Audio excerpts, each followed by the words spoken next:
తాతగారు ఎట్లా అనిపిస్తుంది మీకు ఇప్పుడు అవార్డు రావడము, అలాగే ఇప్పుడు సీఎం చేతిలో సన్మానం జరిగింది, ఎలా అనిపిస్తుంది? చాలా సంతోషం అనిపిస్తుందమ్మా మేడం. ఇక ఇంతకన్నా గొప్ప మేము చూస్తాం. ఇక జీవితం అన్నందుకు భగవంతుడు చూస్తున్నాము. రాజుల దర్శనం అవుతున్నది. ఇక్కడ రావాలంటే మామూలు పని కాదు. ఎన్నెన్ని జన్మాల పుణ్యం అసలు నేను పెద్దలు చేసిన పుణ్యము, ముందు జన్మ ఎవరు చేసిన పుణ్యమేమో రాజుల దర్శనం అవుతుంది.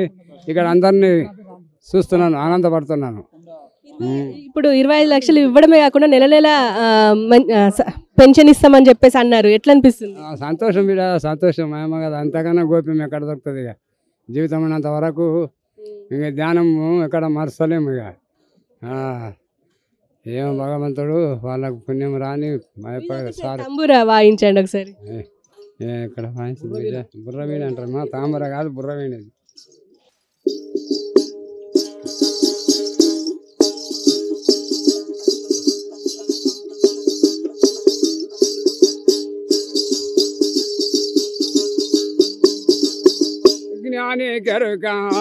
జ్ఞాని గరుక సుజ్ఞానుల మరుగు జ్ఞాని గరుక.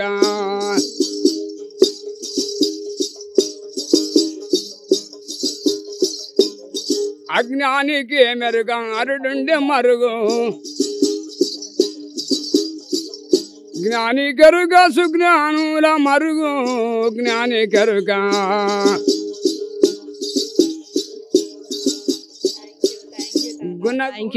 చేటి గున్న వేణుగ గరుక. అడవి దుక్కులు దున్నకే మెరుక జ్ఞాని గరుక.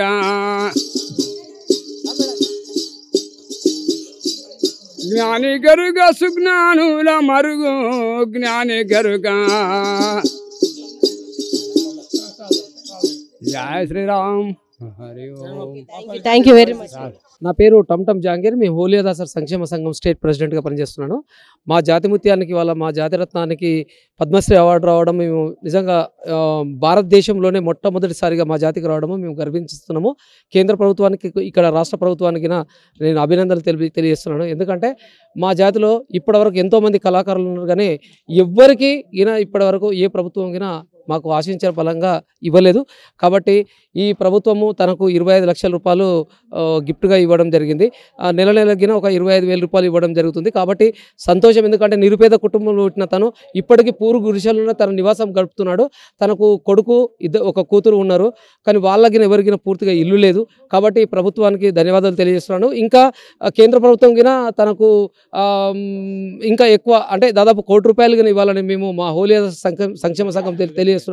తర్వాత మళ్ళీ ఒకసారి ఏంటంటే తనకు స్వగృహమైన గృహం మాత్రం హైదరాబాద్లోనే కట్టియాలని అనుకుంటున్నాము. కాబట్టి వాళ్ళ కుటుంబానికి ప్రభుత్వాలు ఆదుకోవాలని మా హోలియాదాసర్ సంక్షేమ సంఘం తరఫున నేను ప్రాధాయపడుతున్నాను. Thank you. అట్లనే ఇప్పుడు చిరంజీవి గారికి ఇప్పుడు 2వ అవార్డు, మళ్ళీ వెంకయ్యనాయుడు గారికి ఇప్పుడు లేట్ అవార్డు అంటున్నారు. ఎలా అనిపిస్తుందండి ఇప్పుడు అవార్డ్స్ ఇలా ఇంత పెద్ద ప్రోగ్రామ్ ఏర్పాటు చేసి మరి అందరికి సన్మానం చేయడం ఎట్లా అనిపిస్తుంది? చాలా హ్యాపీగా అనిపిస్తుంది. ఎందుకంటే రేవంత్ రెడ్డి గారు వచ్చిన నుంచి ఎందుకంటే ఎవరినైనా గుర్తుపట్టి కనీసం ఇటువంటి వాళ్ళని తీసుకొచ్చి తెర మీదకి తీసుకొస్తుండు. కంగ్రాచులేషన్ రేవంత్ రెడ్డి గారు. మేము ఆయనకు ఇట్లాంటి వాళ్ళని కాకుండా ఇంకా ఇంకా ఇంకా నిరుపేద కుటుంబాలు ఉన్నాయి, వాళ్ళకి తన ప్రోత్సాహం ఉండాలి. కేంద్ర ప్రభుత్వం నుంచి జరిగిన ప్రోత్సాహం ఉండాలి.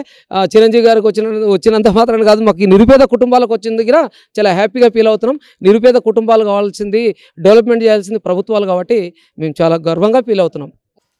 మీ పేరు? నా పేరు రేణుల శంకర్ అండి. ఓలేదాసరి సంక్షేమ సంఘ రాష్ట్ర కోశాధికారి. మా యొక్క ఓలేదాసరి కమ్యూనిటీ అయినటువంటి నారా కొండప్ప గారికి పద్మశ్రీ రావడం చాలా సంతోషంగా ఉంది. కేంద్ర ప్రభుత్వానికి కూడా మేము శిరస్సు ఉంచి పాదాభివందనాలు చేస్తున్నాము మాకు ఈ యొక్క అవార్డు ఇచ్చినందుకు. అయితే మేము కోరేది ఒకటి ఏంటంటే, మా అంతా కళాకారులు, ఓలేదాసర్లు అంటేనే కళాకారులకు సంబంధించినటువంటి జాతి మాది. మా కళాకారులని ఇంతవరకు ఎవరు గుర్తించలేదు. మొదటిసారిగా కేంద్ర ప్రభుత్వం మమ్మల్ని గుర్తించి ఈ యొక్క పద్మశ్రీ అవార్డు ఇవ్వడం చాలా సంతోషంగా భావిస్తున్నాము. మేము మా రాష్ట్ర సంఘం నుంచి డిమాండ్ చేయడం ఏం చేస్తున్నామంటే, నారా కొండప్ప గారికి హైదరాబాదులో వారికి ఒక సొంత గృహాన్ని ఏర్పాటు చేసి, అలాగే ఒక 505 ఎకరాల పొలాన్ని కూడా వారికి ఇచ్చి వాళ్ళకి ఒక జీవనోపాధిగా ఉండే విధంగా చూడాలని కోరుతున్నాము. అలాగే మా హోలిదాసర్లో పుట్టిన ప్రతి ఒక్కరు కళాకారులు కాబట్టి ఈ కళాకారుల పెన్షన్ అనేది హోలిదాసర్లో పుట్టిన ప్రతి ఒక్కరికి కళాకారుల పెన్షన్ వచ్చే విధంగా చూడమని కూడా మేము డిమాండ్ చేస్తున్నాము. ధన్యవాదాలు. నేను మహబూబ్నగర్ జిల్లా జానపద కథాగేయాల మీద పిహెచ్డి చేశాను ప్రొఫెసర్ తంగడి కిషన్రావు గారి దగ్గర. అయితే ఈ కథలు వీళ్ళు అంత తత్వం ఎక్కువ వాడతారండి. ఆత్మ పరమాత్మ అనే నేపథ్యాన్ని కలిగినటువంటి అద్భుతమైనది ఇది. ఇది ఈ జానపద వాయిద్య సాహిత్యంలో దీన్ని తంత్రి వాయిద్యం అంటారండి. తంత్రి వాయిద్యం అంటారు. అయితే ఇది ఇప్పుడు ఈ బలగం సినిమాలో అద్భుతమైన పాట పాడిండు. శివుని స్తుతిస్తూ అద్భుతమైన బలగం వేణుగారు డైరెక్టరు.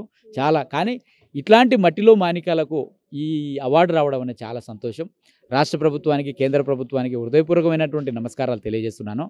ఈ మహబూబ్నగర్ జిల్లాలోనే ఎక్కువగా ఈ తాత్వికులు ఉన్నారు. ఎక్కువ తత్వాన్ని గురించి వాడేవారు. ఈ వేపూరి హనుమత్ దాస్ కానీ, తర్వాత మాదిగ ఇద్దాస్ కానీ, ఇటువంటి బుచ్చయ్య ఇంకో ఆయన కూడా ఉన్నాడు తత్వాలు. ఆయన కూడా బాగా చాలా మటుకు నారాయణపేట ఏరియాలో అక్కడ ఈ తత్వాలు ఎక్కువ వాడతారు అన్నట్టు. మనిషి సక్రమైన మార్గంలో ప్రయాణం చేయడానికి, ఎందుకంటే ఇప్పుడు తరుగుతున్న మానవత్వ విలువలు పెరుగుతున్న వృద్ధాశ్రమాలు. ముసలోడు ఏదో సినిమాలో జోక్ ఏదైనా పాత వస్తువు వేరా అంటే మా ముసలోడిని ఏమంటావా అంటే వస్తువు లేక మారిపోయిండు మనిషి.